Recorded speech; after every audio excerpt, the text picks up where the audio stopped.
As I arrived at the next scenic spot in my rental car, the phone rang with a call from my mother-in-law, as if she had been watching the whole time. It was my mother-in-law. I gave my husband, David, a knowing look and answered. "Hello, Mrs. Johnson, what's up?" Her voice was frantic on the other end. "Get away from David right now! Grab your bag with your clothes and head to the bus stop by the cliffs." "Mrs. Johnson? What are you talking about?" "David's planning to attack you. He's got a gun hidden in the car." So, that was the game she was playing. I can't believe David would. "Okay, I'll leave right away." My response might have sounded a bit flat, but it seemed to have convinced her. She hung up immediately. "My name's Emily Johnson, a 29-year-old office worker. I got married to David last year, but because of the COVID pandemic, we had only registered a marriage. Now that the pandemic's effects have waned, we've been able to travel. So, we're planning our belated honeymoon. My company was understanding and gave us time off for our honeymoon even though it's been a while since our marriage. We chose a national park, eager to take lots of pictures. I'm into landscape photography. David's hobby is video editing. We've even discussed starting a YouTube channel for landscape videos. We've been living a quiet but happy newlywed life. However, there's been one concern: David's mom, Mrs. Johnson. She has always been overly fond of David, her son. Since David and I decided to get married, she seemed to have it out for me at every turn. Her subtle harassments during our meetings are a frequent occurrence. And the worst part is that she does it behind David's back. If I get praised or say something at a family gathering, she'd subtly put me down. "Did you make this stew, Emily? It's an unusual recipe for around here, but it's tasty. It's really delicious. Can you share the stew recipe? If it's simple, I'd like to make it at home." "Did you like it? I'm glad. I'll write down the recipe for you right away." "It's good, Emily. But maybe learn some traditional recipes from around here too? It'll earn you more praises." That's how it usually goes. She's not praising my unique stew, she's suggesting I stick to the local recipes and not stand out. In fact, after the relatives left and it was just me and Mrs. Johnson doing the dishes, it was a barrage of sarcasm. "Always wanting to stand out, making such a salty stew. Planning on giving our family high blood pressure or something? Scary woman." I tasted it. "Did you find it too salty? I'll go lighter on the salt next time." "I don't even want to eat your salty stew anymore. Make something more traditional next time."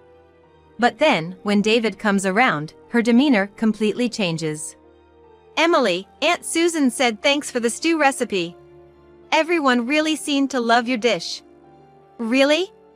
That's great. What would you like to eat tomorrow, David?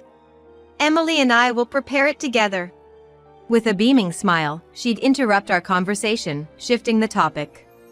It's so blatant that it's hard to even get angry about. It's become a bit of a joke for us afterward. The hilarious part is David's already caught on to her dual-faced behavior and subtle digs. Mrs. Johnson thinks her son doesn't notice, and takes every chance to berate me when he's not around. However, my husband David has already caught on, and even secretly records or films her when it gets too bad.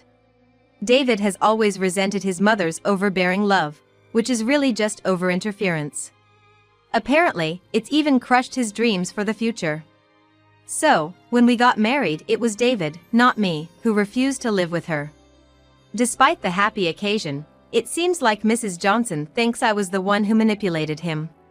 Her excessive love for her son blinds her to everything around her. I worry she'll do something foolish one of these days. On another note, we've finally decided on the details for our belated honeymoon. Taking our hobbies into consideration, we decided on a trip around scenic locations within the country. I'm excitedly preparing cameras and other equipment. David is also getting a smartphone without a SIM card to take videos. We've packed a traveling bag with clothing and toiletries. We'll be able to see canyons and waterfalls on this trip. I want to take beautiful pictures, so we need to check the weather forecast too. You're right. Landscapes shrouded in mist and clouds are mysterious and beautiful, but I really hope it's sunny." We laughed together as we continued our preparations. But even at a time like this, Mrs. Johnson interferes. A phone call. It's Mrs. Johnson as expected. Hello. I answered the phone in front of David and quickly switched it to speakerphone. Hello, Emily? Are you really planning on traveling with David? You've been married for over a year, and now you're going on a honeymoon.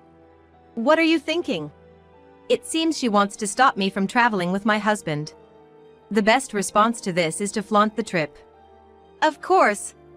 We finally don't have any restrictions. David's company and mine have approved the leave for our honeymoon, and we're going to enjoy ourselves to the fullest. Mrs. Johnson fell for my bait. What do you mean enjoy yourselves? It's probably just a cheap inn and a miserable trip. I feel sorry for David.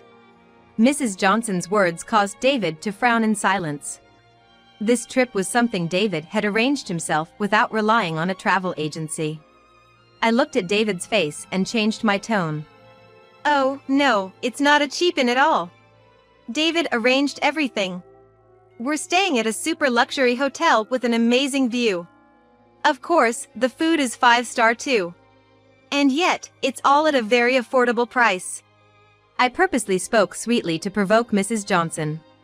I'm always being picked on, and this time she was disparaging the trip that David prepared. I wouldn't feel satisfied without getting back at her a little. A super luxury hotel? Why are you going with David? Let me go on that trip. David would want to show his filial piety to me.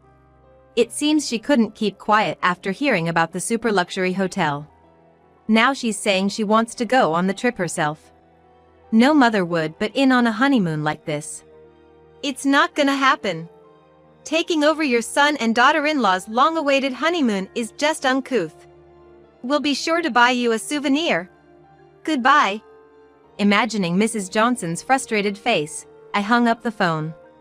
I laughed spitefully, and David was holding his head in front of me after I hung up. Emily, I'm sorry about my mom. I can't believe she tried to take over our honeymoon. Well, she loves her son so much, she probably just wanted to say something. It's not something to worry about. I smiled at David, but I also felt a twinge of anxiety. I had beaten her at her own game with all the resentment I had built up, but I might have failed. What if the angry Mrs. Johnson became obsessed with our honeymoon and started harassing us? This worry of mine would later prove to be true. From then until the departure of the trip, there was silence from Mrs. Johnson, not even a phone call. I had expected her to complain to David about me, but that didn't happen either. Her silence was unnerving, but we went on our honeymoon as planned. David's choice of scenic locations went off without a hitch, and I was completely satisfied. The super luxury hotel I had boasted about to Mrs. Johnson was top-notch in every way. The view, the amenities, the food, everything. We even had the hotel staff take a picture of us enjoying dinner as a couple. Oh, I'm so full. David, thank you so much for arranging all this. After dinner, I collapsed on the bed in the hotel room. The bed's so soft and comfy too. Watching me happily roll around in bed, my husband David exclaimed with joy. I'm glad you like it. Once you've rested your stomach, how about we go to the spa? In the meantime, I'll check the videos and photos we took today. The spa? How wonderful. David, who had been opening his laptop while admiring me enjoying the plush bed, suddenly raised his voice after a while. What? What's going on here? Feeling an unusual sense in David's voice, I got out of bed and peered into his computer. We had rented a car to get around today. At every scenic spot we visited, we had parked the rental car and taken videos and photos, and the rental car could be seen in the background here and there. In itself, that wasn't a problem, but there were a few instances where a suspicious person, who appeared to be a small-framed woman, was lurking around the rental car. We couldn't see the face of the suspicious person, but we felt she was a petite woman. The suspicious person was occasionally opening the car door. Oh, here, we didn't lock the car because we were only there for a short time, David muttered, pointing at the screen. I recognized the hat the suspicious person was wearing. Hey, this hat, doesn't Mrs. Johnson have one like this? Yes, Mrs. Johnson has a similar hat. David's face turned pale at my words. That's right, this is my mother's hat. David and I stared intently at the computer screen. The suspicious person, who looked like Mrs. Johnson, was putting something black into the rental car. It looked like she was opening the traveling bag that had been left in the rental car. Then, after a while, the suspicious person left without taking anything. Was something put into the traveling bag? I hurriedly dumped out it. It felt strangely heavy. I hadn't noticed the difference in weight since the hotel bellman had carried it when we arrived at the hotel. It was a bag with clothing and toiletries, no valuables. Nothing seemed to be stolen. And then, something unbelievable rolled out from the bottom of the bag. David and I were stunned by what had come out. What's this? You're kidding. The next morning, we left the hotel with exhausted faces. We had been run ragged dealing with the incredible thing that had come out of the bag the previous day. When we arrived at the next scenic spot in the rental car, the phone rang with almost perfect timing. It was from Mrs. Johnson.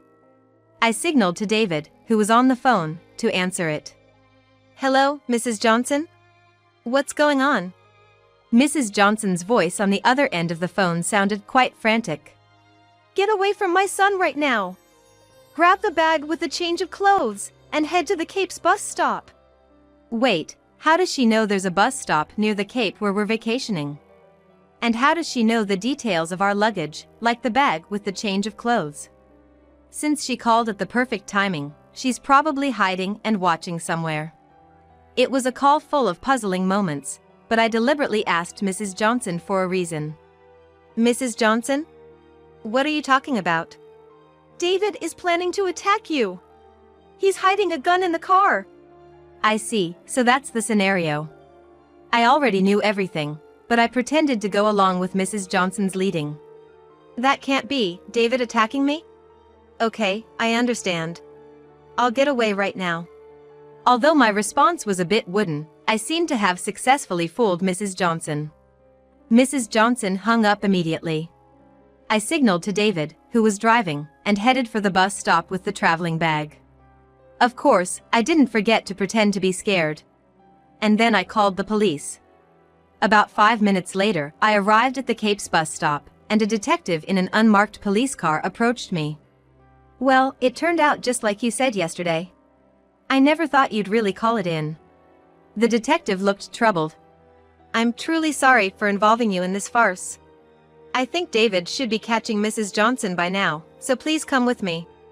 I headed back to the rental car, and the detective followed me in his unmarked car. From the parking lot where we parked the rental car, I could hear Mrs. Johnson's voice. Hey, David? How did you know where I was? It seemed that Mrs. Johnson had never dreamed that her wicked scheme would be exposed in advance. She was caught by my husband, hiding in the shadows of a gazebo in the parking lot. Not today. I will not forgive you today. Mrs. Johnson was frightened by her husband's demon-like expression, but she was even more astonished when she saw me returning with the detective. In my hand was a traveling bag, just as Mrs. Johnson had planned. Upon seeing it, Mrs. Johnson started to scream. Officer, arrest that woman right away. She's hiding a gun in that bag. She's trying to kill my son with it. Mrs. Johnson shouted that and smirked at me. A triumphant look on her face. I silently stood before Mrs. Johnson and dumped the contents of the bag. Out of respect for the men's eyes, the underwear was placed in a small bag so that it could not be seen. However, the object Mrs. Johnson was after was nowhere to be found. What? Why isn't the gun there? I put it there yesterday, it should be there. Is this the gun you are looking for? The detective showed Mrs. Johnson a photo. It was a picture of a hunting rifle placed in a plastic bag. Upon seeing the photograph the detective presented, Mrs. Johnson's face turned pale. That hunting rifle, it belonged to my late father-in-law, didn't it? Honestly, how did you manage to open the gun safe? I thought my heart would stop when I found it yesterday. I called the police right away and handed it over. At mine and my husband's voices, Mrs. Johnson ground her teeth and looked down. "Oh, since it was in Emily's bag, it's Emily's fault. I have nothing to do with it." Mrs. Johnson started yelling in desperation. My husband and I sighed deeply. But then, the detective approached Mrs. Johnson with a big smile on his face. "Yeah, because it was in Emily's bag, we had to ask her about it. We spent hours questioning her yesterday, even though it was supposed to be a vacation. So, how did you know the hunting rifle was in Emily's bag?" Although the detective's face was smiling, his voice was low. It's no wonder he's angry. After all, the hunting rifle was taken out illegally, even though it was unloaded. "But, I saw Emily put it in her bag." Mrs. Johnson, unable to look the detective in the face, desperately made excuses.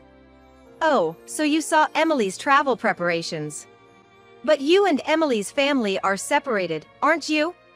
I chimed in with an obvious response. "Of course we're separated, and we haven't let her into our house for a year." At that remark, Mrs. Johnson yelled back, "Don't speak out of turn." The detective pressed Mrs. Johnson further. "Oh my, were you spying on Emily's house? If so, that's a misdemeanor, and I'm gonna have to ask you to come to the station with us." Upon hearing the detective's line, straight out of a police drama, Mrs. Johnson panicked. I wasn't spying. I put that gun in there. So you can't take me involuntarily." Ah, she spilled the beans all by herself. Well, I had already said it earlier when I turned the bag inside out. The detective, who had been smiling until now, became serious. "Yes, a confession. You'll be coming with us voluntarily for violating the gun law." At the detective's words, Mrs. Johnson opened her mouth in shock. "What? Why? I said I wasn't spying, didn't I?" Mrs. Johnson's objection was met with her son's fury. "It's only natural, Mom. You don't have a hunting license, and you took Dad's gun without permission. If the father-in-law, who had a hunting license, carried it legally for the prescribed purpose, there would be no problem. But you don't have a hunting license, so taking it out of the gun safe is out of bounds." It seemed that Mrs. Johnson knew nothing about gun laws or handling. Even though the live ammunition was stored separately and not loaded into the gun itself, it's a wonder she managed to bring it this far without an accident. Yet Mrs. Johnson still resisted. "But when it was found at the hotel, it must have been in that woman's bag. That woman stole it from my house. It's not my fault." At the unsightly attitude of Mrs. Johnson, her son raised his voice. "Yesterday, I caught the moment on video when Mom put a gun in our rental car. Naturally, I showed it to the police." David's words made Mrs. Johnson's knees buckle. "What? How did you find out?" Frustration and tears welling up in her eyes, I explained in his stead. "David was filming yesterday, and he caught the parking lot in the shot. We didn't notice it at the time, but when we were reviewing the video at the hotel, we saw it." Mrs. Johnson could no longer argue with my explanation. "Now, Mrs. Kate Johnson, we'd like you to accompany us to the station on suspicion of violating gun control laws." The detective prompted Mrs. Johnson, who was in a state of shock, to get up. To Mrs. Johnson, David exclaimed, "Why would you do something like this?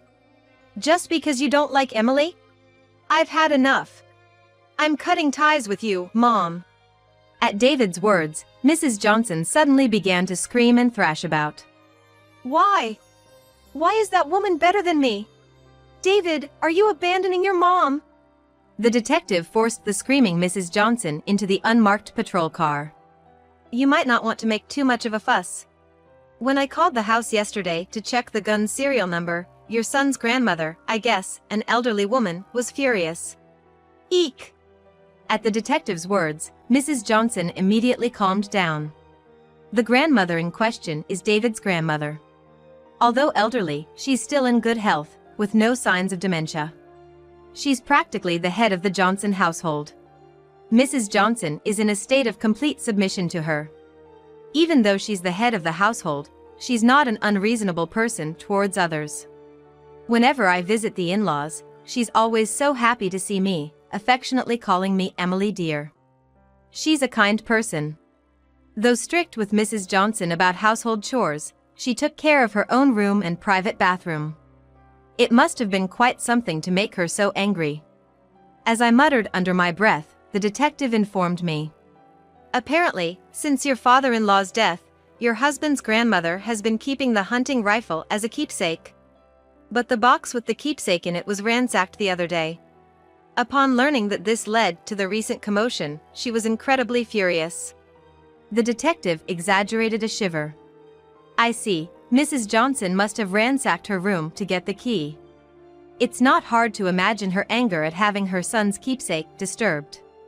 Afterwards, David spoke to the detective. I'm not gonna pick up Mom at the police station after this. At David's words, Mrs. Johnson's face changed to one of despair. The detective laughed and waved as he explained. Yeah, David and Emily, you continue your vacation. Your grandmother insists on it, and her representative is on the way here. With that, the detective left with Mrs. Johnson. David heaved a big sigh. Emily, I'm really sorry. Our vacation turned into this.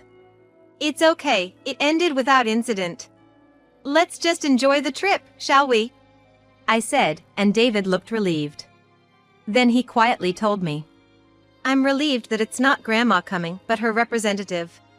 When Grandma gets really mad, she's terrifying. If she had come this time, she might have torn down the police station with her loud yelling.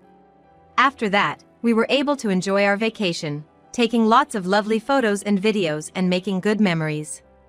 Mrs. Johnson was not arrested but was sent to court for violating gun control laws.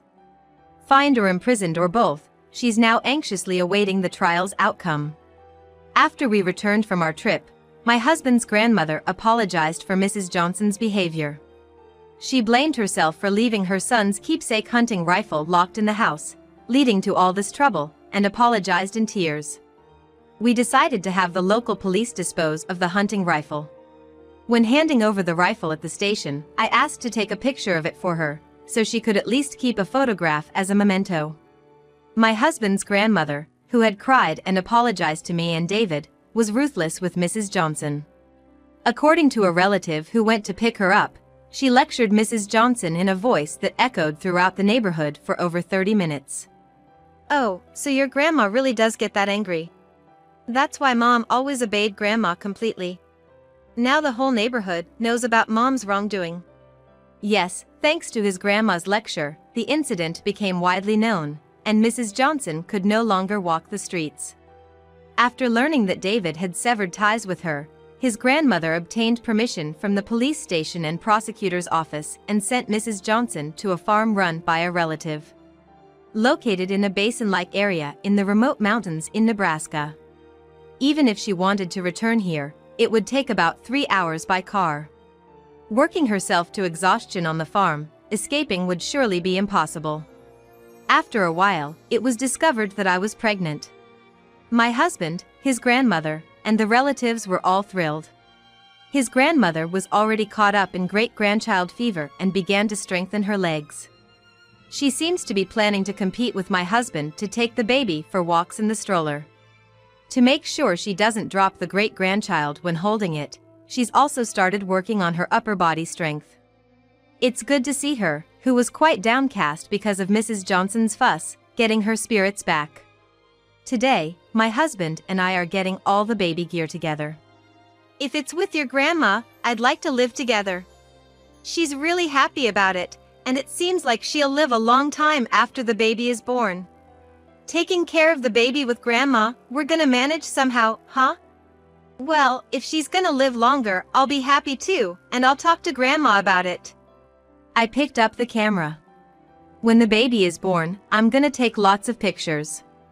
Of the baby, my husband, his grandma, and family photos as well. With such thoughts, I was rubbing my belly.